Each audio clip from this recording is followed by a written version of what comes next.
नमस्कार, मेरा नाम है निखिल और आप देख रहे हैं तारीख, जिसमें हम सुनाते हैं उस तारीख से जुड़ी भारत की ऐतिहासिक कहानियाँ। आज 7 अक्टूबर है और आज की तारीख का संबंध है मदर टेरेसा से। मदर टेरेसा, ये नाम दिमाग में एक तस्वीर बनाता है। नीली धारियों वाली सफ़ेद धोती में लिपटी हुई एक महिला जो बीमार और गरीब लोगों की सेवा करती थी। अंग्रेजी की एक कहावत भी है, give a man a reputation as an early riser and he can sleep till noon. यानी किसी व्यक्ति को एक बार सुबह जल्दी उठने की ख्याति मिल जाए तो फिर वो दोपहर तक सो सकता है। और मदर टेरेसा की ख्याति का तो क्या ही कहना। जिस व्यक्ति को नोबेल शांति पुरस्कार और भारत रत्न से सम्मानित किया जा चुका हो, उसके किए का बखान करना बेमानी लगता है। आज ही के दिन यानी 7 अक्टूबर 1950 को मदर टेरेसा ने कोलकाता में मिशनरीज ऑफ चैरिटी नाम की संस्था की स्थापना की। नाम में ही चैरिटी है, सो काम आप समझ ही गए होंगे। 1971 में जब बांग्लादेश युद्ध के हालात बने तो पूरा कलकत्ता उस जमाने का शरणार्थियों से भर गया। बस स्टैंड, चौराहे, पार्क, ऐसी कोई जगह नहीं थी जहां टेंट लगाकर लोग ना रह रहे हों। इनमें मासूम बच्चे, विकलांग और महिलाएं भी शामिल थी। ऐसे हजारों यतीम बच्चों और बूढ़ों को मिशनरीज ऑफ चैरिटी ने अपने आप पनाह दी। ये संस्था रोमन कैथोलिक चर्च से जुड़ी हुई है और आज भी 133 देशों में इसकी शाखाएं हैं। ये संस्था समाज सेवा का काम करती है। ये तो हो गई आधिकारिक बात इतनी ही होती तो फिर कोई बात ही नहीं होती। आगे की बात क्या है या अंदर की बात क्या है, आइए जानते हैं। 1950 का भारत गरीबी और भुखमरी का मारा हुआ, जबकि पश्चिम में यूरोप और अमेरिका जैसे देश तब फल फूल रहे थे या फल फूलने की तरफ बढ़ रहे थे। शहद और दूध की नदियां ना भी बहती हों तो भुखमरी की हालत तो उनके वहाँ नहीं थी। ऐसे में अल्बेनिया से आई एक नन ने कोलकाता में समाज सेवा का काम शुरू किया और पूरी दुनिया में मसीहा की तरह देखी जाने लगी। मिशन को चंदा मिलना शुरू हुआ और इतना मिला कि एक बार रोमन चर्च का पूरा खाता इस चंदे के सामने बौना पड़ गया। समाज सेवा तक तो बात ठीक थी, लेकिन मदर टेरेसा की समाज सेवा धर्म से जुड़ी रही और जहां धर्म का नाम जुड़ता है वहां कंट्रोवर्सी हो जाती है। 1979 में जब उन्हें नोबेल पुरस्कार मिला तो अवार्ड लेते हुए उन्होंने अबॉर्शन यानी गर्भपात को दुनिया में सभी बुराइयों की जड़ बताया। ईसाई धर्म की कैथोलिक परंपरा में गर्भपात हमेशा से एक टैबू माना जाता रहा है। नोबेल पुरस्कार मिलने के अगले साल ब्रिटेन में एक चर्चित अखबार में लेख छपा जिसे चर्चित नारीवादी पत्रकार जर्मन ग्रीयर ने लिखा था। ग्रीयर ने मदर टेरेसा को एक धार्मिक साम्राज्यवादी बता दिया और साथ ही लिखा कि सेवा के जरिए वो गरीबों में ईसाई धर्म फैलाना चाहती हैं। 1983 में मदर टेरेसा के इंडिया टुडे को दिए एक इंटरव्यू को लेकर खूब विवाद हुआ जब उनसे पूछा गया कि अगर आप मध्यकालीन युग में पैदा हुई होती तो गैलीलियो वाले मामले में किसका साथ देती, चर्च का या गैलीलियो का। तब मदर टेरेसा ने कहा था चर्च। ये उत्तर हमें बताता है कि अच्छा होना तर्कशील होने की गारंटी नहीं हो सकता और इसका उल्टा भी सही है। इसके बाद आने वाले सालों में मदर टेरेसा के नाम के साथ कंट्रोवर्सीज जुड़ती रही।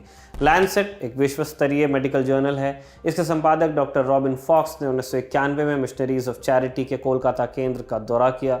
कलकत्ता केंद्र का फॉक्स ने इस दौरान नोट किया कि इन केंद्रों में साफ सफाई ना के बराबर थी। कैंसर के मरीजों तक को सिर्फ एक गोली देकर निपटा दिया जाता था। फॉक्स की रिपोर्ट के अनुसार इन केंद्रों में बीमारों का इलाज नहीं किया जाता था, सिर्फ उनके मरने तक उनकी कुछ सेवा होती थी। इसके बाद 1994 में मदर टेरेसा के ऊपर बनी एक डॉक्यूमेंट्री रिलीज हुई। नाम था हेल्प्स एंजल यानी नर का फरिश्ता। इस डॉक्यूमेंट्री को मशहूर अंग्रेजी पत्रकार क्रिस्टोफर हिचन्स ने बनाया था। उन्होंने बाद में मदर टेरेसा पर एक किताब लिखी। नाम था missionary position, mother Teresa in theory in practice. इसमें उन्होंने मदर टेरेसा के बारे में लिखा, मदर टेरेसा गरीबों की नहीं गरीबी की दोस्त हैं। वो कहती हैं कि कष्ट और पीड़ा ईश्वर का उपहार हैं। जिंदगी भर उनकी लड़ाई गरीबी से नहीं बल्कि गरीबी के एकमात्र समाधान से रही, जो कि है महिलाओं का सशक्तिकरण और जानवरों की तरह ज़बरदस्ती बच्चे पैदा करवाने से उनकी मुक्ति। मिशनरीज ऑफ चैरिटी में काम कर चुके डॉक्टर अरूप चैटर्जी ने अपनी किताब mother Teresa the final verdict में ऐसे ही कई दावे किए। ये किताब मदर टेरेसा की संस्था में काम कर चुके लोगों के साथ किए गए इंटरव्यूज़ पर आधारित थी। किताब के अनुसार मदर टेरेसा ने समाज सेवा के अपने कामों को बढ़ा चढ़ा कर दिखाया था। संस्था का दावा था कि वो सड़कों से बीमार लोगों को उठाती थी। चैटर्जी के अनुसार ये बात भी पूरी तरह से सही नहीं थी। चैटर्जी अपनी किताब में बताते हैं कि संस्था को बीमार लोगों के बारे में बताया जाता था तो वो अधिकतर बहाना बनाया करते या दूसरी जगह से मदद लेने की बात कहते। चैटर्जी के अनुसार संस्था के पास बहुत सी एम्बुलेंस भी थी, लेकिन बीमार लोगों की बजाय इसे नन्स को इधर से उधर ले जाने में इस्तेमाल किया जाता। संस्था का एक और दावा था कि वहां हर रोज़ हज़ारों लोगों को खाना खिलाया जाता है, जबकि डॉक्टर अरूप चैटर्जी की किताब के अनुसार असल में केवल 2 से 3 किचन्स थे जो लगभग 300 लोगों को खाना खिला सकने में ही समर्थ थे। एक टीवी शो के दौरान डॉक्टर चैटर्जी ने संस्था को लेकर कई और खुलासे किए। उन्होंने बताया कि किस तरह संस्था में मरीजों के साथ कैदियों जैसा बर्ताव किया जाता था, किसी से मिलने या बाहर जाने पर भी रोक थी। इसी हालत में मरीज संस्था में अपने जीवन का अंतिम समय गुजारने पर मजबूर थे। चैटर्जी संस्था के बारे में बताते हैं कि वहाँ गरीब लोगों का ठीक तरीके से इलाज भी नहीं होता था। मदर टेरेसा का विश्वास था कि पीड़ा सहकर ही मनुष्य ईश्वर के करीब पहुँच सकता है, इसीलिए वो पीड़ा को ईश्वर का आशीर्वाद मानती। अपनी इस मान्यता के विरुद्ध जब वो खुद बीमार होती तो देश विदेश के महंगे हॉस्पिटल्स में अपना इलाज करवाया करती। संस्था में बच्चों के इलाज के लिए उनके माता पिता को एक फॉर्म भरना अनिवार्य होता था, जिसमें ये लिखा होता था कि वो अपने बच्चों पर अपना अधिकार त्याग कर उन्हें संस्था के हवाले करते हैं। इस फॉर्म के बिना किसी भी बच्चे का इलाज इस संस्था में संभव नहीं था। चैटर्जी ने अपनी किताब में संस्था को मिलने वाले चंदे पर भी सवाल उठाया। उन्होंने लिखा कि संस्था का कभी ऑडिट नहीं हुआ और चंदे के एक बड़े हिस्से को समाज सेवा की बजाय रोमन कैथोलिक चर्च में जमा कर दिया जाता रहा। चंदा देने वाले लोगों पर भी सवाल उठे। इनमें हैती और अल्बेनिया के तानाशाह का नाम शामिल था। साथ ही मदर टेरेसा ने चार्ल्स कीटिंग से भी पैसा लिया था, जिनका नाम अमेरिका में एक बड़े आर्थिक घोटाले से जुड़ा था।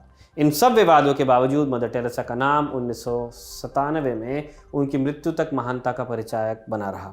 कहानी वही खत्म हो जाती, लेकिन धर्म की मृत्यु के बाद जीवन में भी आस्था है, इसीलिए मृत्यु के बाद भी यह कहानी जारी रही। भारत में बनारस के घाट पर गेरुआ पहने कोई बैठा हो, मुंह से अनायास ही निकल जाता है साधु महाराज। कबीर को भजता मिले कोई या बुल्ले शाह की तान लगाता, लोग पहचान लेते हैं कि कोई सूफी संत होंगे। भारत में संत या साधु के लिए ना ही कोई ट्रेडमार्क रहा है, ना ही कोई टैग। इतिहास की बात कर रहा हूँ अब है।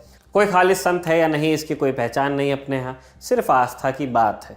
वेदांत में जो अहम ब्रह्मास्मि है वही सूफियों में अनल हक हो जाता है। इसके बरक्स ईसाई धर्म में संत होना बहुत कॉम्प्लिकेटेड है। 2016 में जब मदर टेरेसा को सेंटहुड की उपाधि मिली, यानी उन्हें संत माना गया, तो भारत के लोगों को पता चला कि यूं ही हर कोई संत नहीं हो सकता। बाकायदा पूरी प्रक्रिया का पालन होता है, रिज्यूमे भेजना पड़ता है, क्रेडेंशियल चेक होते हैं और भी बहुत कुछ होता है। दुनिया में रहकर अच्छे काम किए हों ये भी काफ़ी नहीं, दुनिया से चले जाने के बाद भी ज़रूरी है कि संतत्व की झलकियाँ मिलती रहें। कैसे? चमत्कार। मदर टेरेसा के संतत्व को लेकर किसी को शक व शुबह नहीं था, लेकिन आधिकारिक ऐलान तो चर्च कर सकता था और चर्च को इंतज़ार था 2 चमत्कारों का जो कथित तौर पर हुए भी। पहला चमत्कार 1997 में अपनी मौत के बाद मदर टेरेसा ने 2002 में मोनिका बेसरा नाम की एक लड़की का ट्यूमर ठीक कर दिया था। मोनिका को पेट में ट्यूमर था। उसने टेरेसा के फोटो की लॉकेट पेट पर रखी। उसके मुताबिक लॉकेट से तेज़ रोशनी निकली और धीरे धीरे ट्यूमर ठीक हो गया, चर्च का दावा है। 2008 दूसरा चमत्कार।